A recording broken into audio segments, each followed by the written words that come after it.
पिछली क्लास में हम लोग जाने थे जनन के अलैंगिक विधि के बारे में। आज हम लोग जान लेंगे लैंगिक जनन के बारे में। लैंगिक जनन होता है वह एक लिंगी। इसमें दो प्रकार के जीव होते हैं, एक लिंगी जीव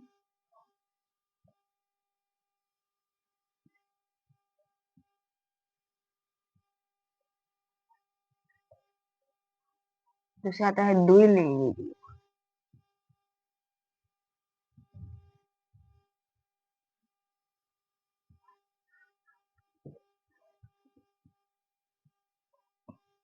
एक लिंगी जीव उस जीव को कहते हैं जिस जीव में केवल एक ही लिंग उपस्थित होता है, नर या मादा। जैसे कि मनुष्य एक लिंगी जीव है। एक मनुष्य में सिर्फ एक ही लिंग उपस्थित रह सकते हैं, नर या नर में सिर्फ नर जनन अंग होते हैं केवल एक ही, और मादा में सिर्फ मादा। और सब होते हैं जैसे पपीता का पेड़,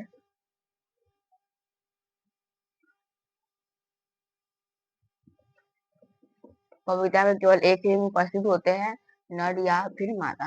द्विलिंगी जीव, ये कैसे निकल गया? द्विलिंगी जीव उस जीव को कहते हैं जिसमें दोनों लिंग उपस्थित होते हैं एक ही फ्लावर। जैसे इसे उभयलिंगी जीव भी कहते हैं, द्विलिंगी जीव को।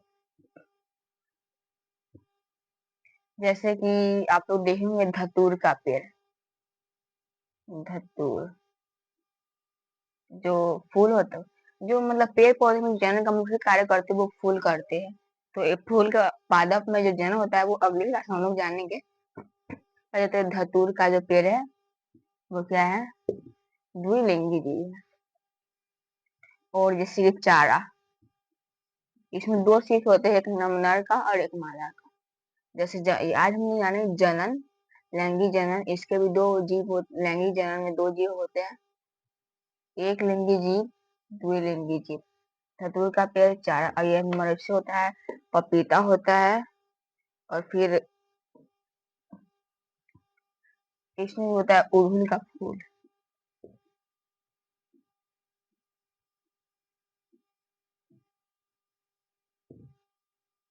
अड़हुल का फूल